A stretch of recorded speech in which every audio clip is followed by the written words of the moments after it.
How's it going, guys? ZBS Snakes here. We got Alonzo Meza.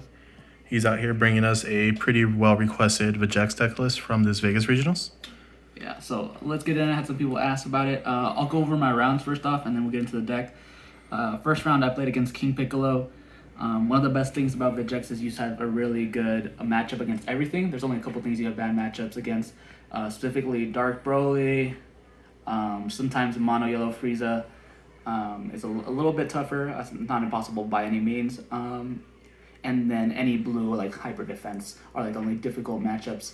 Everything else is really, really easy in your favor towards. So just wanted to get into it. First round, I had King Piccolo.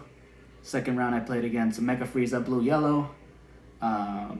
Third round, I played against Zamasu. We had a draw. We went into time, we drew.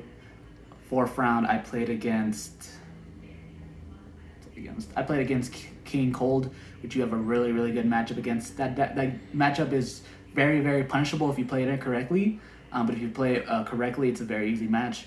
And the last round I played against my friend Daniel Dalby, who got first place with the SS3 Goku. And I did unfortunately lose that, so we were playing to get to tie for first place, basically. But I did unfortunately lose that and end up going to 11th place. But I still really much believe in this deck. I think it's amazing, and I think it just has so much power that I think everyone should give it a try. And I definitely think this is the best variant of Vegeks to play. And there are some ratios I would change, and then I'll get into those when I show up the profile. Awesome. Let's get to it. All right, so first off, I played 3 of the Skillless Son Goku and Vegeta Scions. This card is amazing. I had been playing it at 4, but I cut it down to 3 because I used to see multiples of it in my hand. And that was completely incorrect, honestly. When I was every round, I was hoping I'd see it a little bit more. So that was just unfortunate. I think that was definitely incorrect. I definitely should have been playing 4 of that. In my last round, I was hoping I would be able to see this turn 1 against SS4, and it didn't see it. And it's one of the best power plays to put in pressure, because you can have an amazing hand, which is this, 2 or 3 Self-Awakeners, or this and 2 Self-Awakeners, and you mill a Trunks, and that's like the god hand, and there's like no way your opponent can win through that. You put too many pressures and too much swings, and that's like the god hand. But I should definitely be playing 4 of this. This card just puts on so much pressure. Turn 2, you get 3 swings, which are leader 4, and any additional mills. This card is absolutely amazing, and definitely what makes this deck have so much free aggression. Nice. On top of everything else. And we played 3 Poutine just so the Unison can play it. We played 3 because if we have one in our life or anything like that, we can always have 2 targets to play and don't want to lose any value. I think 3 was fine for that, for sure. And then we play 4 Power Burst. Just amazing negate. This also helps the Self-Awaken. There's so many different combinations of really good value in cards. But if you play this and swing, you have your free vanillas on board. If you do this defensively, get back to 1-drops, make sure you awaken next turn. That is one of the best moves you can make as well. This card is obviously just amazing and protects you from when you go in. You basically force your opponent to awaken you with like the Skillless or any of the like Overwhelms or 1-drops. It's just amazing card for sure. Definitely 4. And then we play 4 Vegeta Super Combo. This is the only we only pay we only pay 5Ks for names for Gogeta. This is definitely the super combo you have to play now. Amazing super combo. Puts back all your Unisons or Skillless if you draw them later. It's super, super good. Then we played 3 double strike. Some people play 4. You can definitely play 4, but I think it was definitely perfectly fine with 3. Really good card, of course, really needed. You can bump with the 4 if you have that preference, but I thought it was fine at 3. Then we play 4 of the Unison. Just more free play bodies. This with the Trunks that it's in your drop is just really, really good value, and it comes in handy out really a lot of time, as well as being a Unison that's uninteractable. It's just another good aspect of it. So free cards. Sounds like the IARs from like doing anything to it. Yeah, exactly. So it's just really nice. And then 4 Kai, free play, great. 4 Trunks. This is the MVP free play card because it Self-Awakens. This card's amazing in the blocker. This card is absolutely phenomenal. Easily the best one. 4 Vegeta. I had the play 2 effect come up a lot of times randomly. Just a really good card utility over Ryzen. 19k, which is really nice. And then just the random warp effect that comes up very sparsely, but like really nice. And then we play 4 Goku True Fighting Spirit. This card is great. Like I said before, some of the harder matchups would be like blue, but they can be answered if you have a great hand, like with like this and like Demigra. Then you kind of answer that stuff. But if you don't have the direct answers, it just sucks sometimes because they can just have so much defense. And Hatch is an amazing card. Like that turn, you would kill them. If they hatch you, it just is really unfortunate sometimes. But a lot of time against like especially like decks like Baby, you have a really really good time towards. But of course Fork, because counter, another name for Gogeta, super necessary, very very good. Nice. And then the next one, I'm gonna just put these as a pair. We only play 8 Self Awakeners. Actually play 2 of these and 2 of these. I played this because this is another good card for some of your worst matchups, which is blue. So it makes it so you have a little bit more inherent in main deck answers, as well as you don't want to play bad cards like the 30k Vegeta that warps a card from their hand. It's not a terrible card, but there's definitely more optimal cards you can be playing, and I felt like I still want to keep the 8 Self Awakeners down to that ratio. And this is really good against blue, of course, and this could good against a lot of rogue stuff. But I feel like I was able to really easily switch this because a lot of times if you're playing this against rogue like things, you won't have any problem with them anyway. So it's like kind of honestly unnecessary. Like you're just gonna be pushing in, you're not gonna be controlling them like that. Like you just push into any rogue matchups that you can just go faster than. It's not even a problem.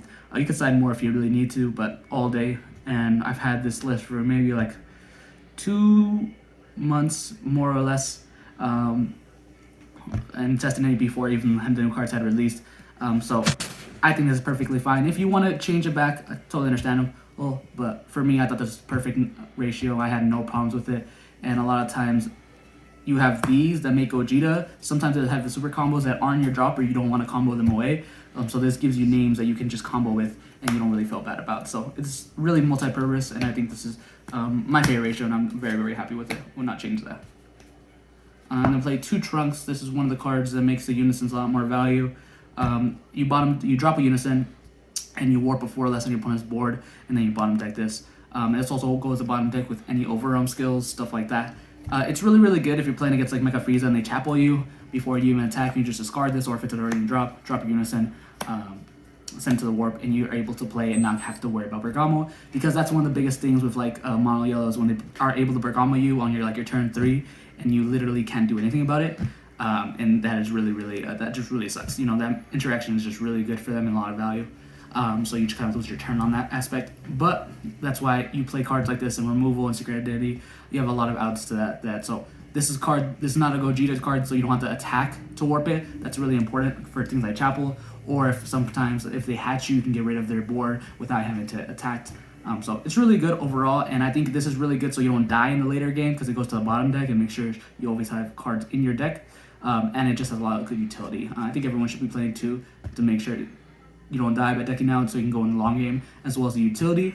I used to be playing the Goten, that Druid card. That card's also good. You can switch him in and out depending on the format. I was playing that before because I feel like the format didn't have a lot of 4-drops, but now it does. Really good for like Monkey Ape and just a lot of little random stuff. Really Very nice. That. And then we play 2 Supreme Kai. Just to have, I always thought the sweet spot of negates is 6. And this is also a card that's you can add back with SS4, so really, really good. All day love this card. Has combo power too, so if it's in your hand and tapped out, it's cool. This card is just great. I really, really like this card. Play 4 Demigra. This is the thing that helps you win your blue matchups, keeps you going. This card is just amazing overall. I don't think I have to talk about Demigra that much. Just an amazing card, and if you stack this and Gogeta, a lot of decks can't answer in the same turn, and it's just too much value. So, Yeah. An amazing card. And that's how you kind of control some matchups that basically don't let you do anything or slow rolling you. You're just like, okay, I don't care. And it plays 3 Secret Identity, just because we want 4 more free negates and never want to get locked out with like Chapil or anything like that. We just play right away, or anything like Monkey Ape or any just random stuff. It's just so applicable, so good, and literally I don't think it's been bad in any situation. Worse, you neg like a 1-drop, they lose 5k, you kind of even out and you push it, it's free negate, free overwhelm, so absolutely great card. And then we play 4 Son Goku, just because we want to add anything back. We played like this, it gives we have a couple options. We have the Kai, we also have Gogeta, put these down, and then we have 1 King Vegeta. Nice. I was maining the 1. I had cut one of the Unisons to make space for this one. This card is really, really good. I really like it, and having a main deck option with barrier is really, really nice. I'm not sure if it was necessary, honestly. It's really nice to be able to add this back, but I only played it a couple times, not even just in tournament, just in general. So I'm not sure where I would put this, but I think these ratios were fine. You could bump stuff to 4 if you like, but I thought it was completely fine at 3. But I'm not sure how I feel about the King Vegeta. But otherwise, these cards performed really, really good. And then the last card I played in the main deck was Reboot. This card is fantastic for sure. Really good value if you get it off. But I think this was the wrong SCR to be playing, honestly. I think Heroine's Lineage or the Kai would have been better. A lot of times when I played this, I would bring back Demigra, but I would have like Demigra already in my hand. It would kind of even out this, like, I lose my overrun play, this could have been another card, like a Kai that could have been like stacked on top of my Demigra, like play Demigra, attack, play the Kai, another 40k swing. And that's kind of what it does, but I have to wait to turn 4. So a lot of times turn 3 is that sweet spot, so it might be a little bit too late. So this may not be the SCR to play. I honestly was playing it just because I love this card, and it just feels amazing to smack it down. But I don't think this is correct. For sure. All right, so that's the main deck. And we'll go to the side deck. So we played 3 Super Kamehameha. This is for any deck that tries to slow you down. This is for like blue, red with topo, any just things like that. Any floodgate negates. Yep, exactly. It's just really good applicable. I think it's nice to have a counterplay and it's free. Good card. We played 2 Protector of the People for any deck that tries to go at you fast. All day I was hoping I'd play Vegeks or King Vegeta or anything. Unfortunately, didn't play either of those. You just go faster than both of those decks. And this deck can go faster than the Mirror too. You put them to 6 life, or they go down 6 life themselves. You make them awaken on your turn with all the little guys. It's super, super good value. But this is for any decks just to have that little bit of assistance, or any decks like Mecha Frieza that sometimes in the later game they'll try to bombard you all in one turn and slowly slow roll you. It's just really good for a lot of applications. We played 1 Shin, add it back. You can add it back with Power Burst. This is just for Sin Shen run. You don't have a specifically hard matchup with that, but I just wanted to have the 1 copy, and you can add it back. So respect for it. Yeah. And then we played 2 Koitsukai. Anyone who's playing Vegeks, you don't need this card. I hate this card all day. I tried maining it before. I never really liked it, and every time I resolved it, it's kind of like felt like unnecessary because you have to pay the 1 energy to kind of stop your plays, and it's like I'd rather just make another play. Like depending on the matchup, it can be really good, but in my own personal experience, I just really don't like this card. But I can see why everyone loves it, but I just don't like this card. It never really came in clutch. Fair enough. And then we played 3 Deborah because hand destruction is a thing. I was trying to respect it. You can add it back with SS4. Did not see any hand destruction. This card never came in. It also comes in for red sometimes, like if it's like playing like King Vegeta or something. I know they're my tight end. They're a little bit longer. That can also be applied for that, but I did not set it in. The only red I played was King Piccolo, but I already didn't really need I really didn't need anything for that. You already just have a good matchup. I played 1 Dark Mask King. I was hoping I would mirror some Vegeks. I love playing mirrors. They're like one of my favorite things, but this is really, really good. You add it back with SS4. You just literally burn them from game and you can add it back. It's super, super good. There was literally, I think, like at least 8 Vegeks in the room, so I was like, oh, I hope I get to play one of them. But yeah, never came in because I never played any of them, or Dark Broly or anything like that. And then we played 2 Bardock. Nimbus is just amazing. You can add it back later with SS4. Just a great card. Super, super good card. I love this card. I cited it a couple times just because it felt really nice to have that security, being able to tap out this with a power burst. It's just like phenomenal. Like they're not gonna kill you for sure, and you make sure on the next turn you absolutely just go in. So really, really nice. And the last card we played is 1 Brainwashed. You can add it back with SS4. A lot of these cards are just cards you can add back, so you have that utility. But this is basically just for any decks like Reboot or something. I never cited it, but it was just good to have if I did see that. Nice little safety net. Yeah, exactly. But yeah, that's pretty much the deck, guys. Thank you guys for watching. If you have any comments or anything, I've been playing this deck since like last year, making tweaks every time it came out. This is my main deck, so I spent a lot of time in it. I love this deck. But yeah, thanks so much for watching. I hope you guys enjoyed, and we'll catch you in the next one. Peace.